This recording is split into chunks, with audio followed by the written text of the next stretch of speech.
The thing about great music is that it gets you every time. I think there's a natural affinity between scientists and music. The basic idea for even thinking about this, having this conversation in general, is there's a big community of scientists and engineers of all stripes in San Diego. And I think there's a natural affinity between scientists and music. Agree. And so, you know, it's worth talking about these programs in the context of what a scientist might think about them or how a scientist might evaluate them, but also to encourage my colleagues to come and hear this great orchestra, because there's a lot of cool stuff going on. So the first concert we're going to talk about is one that features a scientist directly. Perfect. Okay. And that's the early December concerts. I think they're December 3rd and December 4th. 3rd and 4th. 3rd and 4th. So there are two programs on that concert. I mean, two pieces on that concert. The first is a symphony extracted from the opera Dr. Atomic, written by John Adams only a little over 10 years ago. Oh my goodness, a new one. So this is very new music. The opera tells the story of a scientist. It tells the story of J. Robert Oppenheimer, who was the director of the Los Alamos project, the Manhattan Project, to develop the first nuclear weapon, the first atomic bomb. Right. And this opera is really about him. And it's about his struggle with what he was doing, what was happening, the struggle to get the project going. And then there's a lot in the opera about that looks back on the subsequent struggle he had with the legacy of the atomic bomb. So, you know, for scientists, this is, you know, it's a very important story. This is an example where basic scientists changed the course of human history really fundamentally. So this piece is called the Dr. Atomic Symphony. It's music that's extracted from the opera. It's in 3 sections. The first section is called The Laboratory, and it's actually the overture of the opera. So it begins with this very clangorous, dissonant, counting music that sort of knocks you out of your seat, gets your attention, and depicts sort of really the engineering project of what was going on at the time. The second section of the piece is called Panic, right?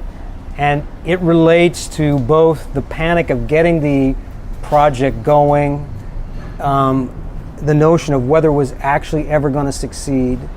I mean, people have to appreciate this time, no one really knew whether this would work as an engineering project. The basic physics had been worked out. There'd been a controlled chain reaction that Fermi had achieved at the University of Chicago. But the idea that the weapon was going to work was unclear. Was unclear. I didn't know that. And so the music depicts this. There's this, you know, frenzied kind of very rapid string motif, interspersed with periods of calm. It is new music, but it's very evocative. There'll be no doubt in your mind when the panic section of this piece starts. And then the piece ends with what is really the heart of the piece. It's an orchestral setting of the aria that closes the first act of the opera. And it's an aria that's given to the protagonist. It's given to Oppenheimer. And it's a setting of an amazing poem called Batter My Heart, Three-Person God. It's a poem by I think he's late 16th century, early 17th century English poet John Donne. It's one of his holy sonnets.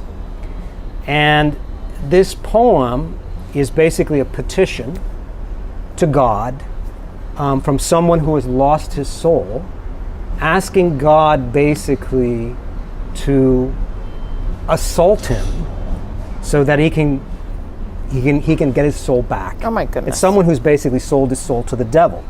So This speaks to the whole later issues of Oppenheimer about what he was doing. And his own personal struggle. His personal struggle. Much later, this not so much at the time of the bomb, but later in the 50s, like, nuclear weapons changed humanity forever, right? I mean, human beings now have the capacity, after this weapon was detonated, of exterminating pretty much most life on the planet. So Oppenheimer subsequently struggled with this. And John Adams, the composer, and his librettist Peter Sellers give him this aria to sing at the end of the first act. So I just want to read just so you know how powerful this is, some of the stanzas from this poem. So the poem is called Battered My Heart, Three-Person God, all right? So three-person God, of course, refers to Christian concept of the Trinity, of God the Father, God the Son, and God the Holy Spirit. This section of the piece is called Trinity because Oppenheimer named the test site Trinity. And the explosion was actually called the Trinity Test. Wow. All right? Wow. So here's the first stanza. It goes, batter my heart, three-person God, for you as yet but knock, breathe, shine, and seek to mend. So the petitioner is saying, God, you're treating me too lightly here. Goes on, that I may rise and stand, o'erthrow me, and bend your force to break, blow, burn, and make me new. So later in the poem, he actually confesses that he sold his soul. He says, but I am betrothed unto your enemy, meaning the devil. Divorce me, untie or break that knot again. Take me to you, imprison me, for I, except you enthrall me, never shall be free. So this is the poem. In the Dr. Atomic Symphony, this aria, which is sung in the opera, is given to the solo trumpet. And I got to tell you... To the solo trumpet? To a solo trumpeter, right? So we can probably talk at other times about how composers use solo trumpeters to sort of speak for themselves. So this trumpeter is singing this aria. And it's one of the most heartbreaking things. It's a lament about a lost soul that you will ever hear. And this is new music. The music is introduced at the end. This section appears in the music with this D minor chord that becomes this jittering, pulsating D minor chord that clears, and then this trumpet sings this aria. The jittering reappears, and then it's sung again for a longer stanza. And then the piece ends with this jittering chord, and on a solid D, right? It's the end of the first act of the opera. It's a complete knockout. So people should really hear this music. I mean, for me, when I know about it, I've seen the opera. That D minor chord, that pulsating D minor chord, in the opera is associated with the appearance of the device itself, with the appearance of the bomb on stage. It's like the specter that looms over the stage. And Oppenheimer sings this aria in front of the bomb. And so this Dr. Atomic Symphony ends with that. It's a knockout. It's a knockout. It's a must hear. It's a must hear because it's new music. This music is a little over 10 years old. Most of the folks in the audience will have never heard this music before. And when it's done by a great orchestra like the San Diego Symphony, it is really a knockout. Terrific. And relevant. And relevant, and totally relevant. So that's only half the program. Perfect. That's a great start. So that piece ends with a sort of ominous specter of the bomb. And then the second half of the program is a very well-known piece, The Planets by Gustav Holst. Although maybe not so known here. Maybe not so well known, but it's certainly been, so that piece is about 100 years old. It really, unlike the first piece, which has everything to do with scientists and science, the second piece actually has nothing to do with science. Because the planets in Holst's depiction are actually astrological personalities. So each of the sections of the planets are really astrological figures. So Mars, which begins the piece, is the god of war. He's called the bringer of war in this piece. And And what I like about the way this program is set up, I actually didn't think about this until I saw it. So that the Adams before the intermission ends with this sort of ominous, vaguely menacing music. It's the specter of the bomb. And the second half of the program begins with overt menace. So Mars, it's a warlike theme. It begins with this ba-ba-ba-bum, bum, ba-ba-bum, ba-ba-ba-bum, bum, bum. It's very unsettling music, very unsettling harmonically, and it's overtly menacing, right? So there's this nice connection between the two parts. The rest of the pieces are actually pretty well known. So you go from Mars, the bringer of war, to Mercury, who's this it's a short little piece. He's a fleet-footed figure, very mercurial. Venus, the bringer of peace, supposed to be Finally. That of course has nothing to do with science. Venus is like an awful planet. The winds zip around the upper atmosphere at zillions of miles per hour. The surface temperature is about 800 degrees Fahrenheit.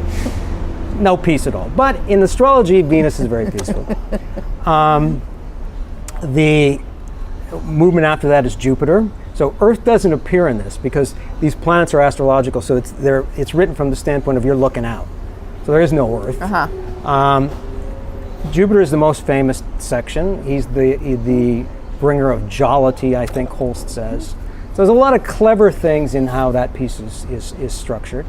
It has each of these sections are fairly short sections. They're between 7 and 9 minutes long for each of the planets.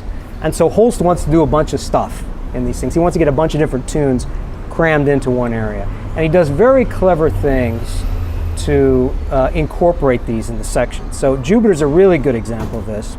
When he was writing this music, another big composer, Elgar, was writing this sort of very English music with great processionals and hymn-like kind of English sentiment, right?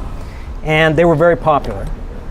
And so Holst wanted to do this, but he wanted to write a bunch of other stuff. So Jupiter begins very fast, but he integrates a great hymn in the middle by taking notes from the earlier part. So there's a section in the earlier part that goes bum bum bum bum bum bum bum bum bum bum bum bum bum. So he takes those first three notes, bum bum bum. He slows them way down, he slurs them, and he makes this big procession. It goes ba da dum, ba da dum, ba da da dum, bum, ba da dum, bum, ba. So it's exactly what he wanted. The English loved it because it makes them feel patriotic. But it's the same notes, and so he does this in all the other pieces. So the other pieces are Saturn, who's the bringer of old age. Bringer of old age. This was actually Holst's favorite section of the piece. It's a really brilliant thing compositionally. It's almost like respiration for the whole 8 or 9 minutes of the piece. It gets louder and louder and louder and louder, and then it gets softer and softer and softer. Stunning piece. The other ones are Uranus, the magician, and Neptune, the mystic. And so Neptune, the mystic, is very mystical. It has a women's chorus in the end, which oohs and ahs very mystically, very, very atmospherically. And the piece, in contrast to a lot of traditions, ends very, very softly. So it's a popular thing. I think it's a really nice contrast between the first part of the thing, which is very much about scientists, and is actually very serious. This whole thing, the reality of the day. The reality of the yes. day. And this second part, which is really about the mythology of science, really more like astrology. So I think it's going to be a great program. I really hope people come to hear it. I hope so too, and thank you for helping us think about it in such a broad way. My pleasure.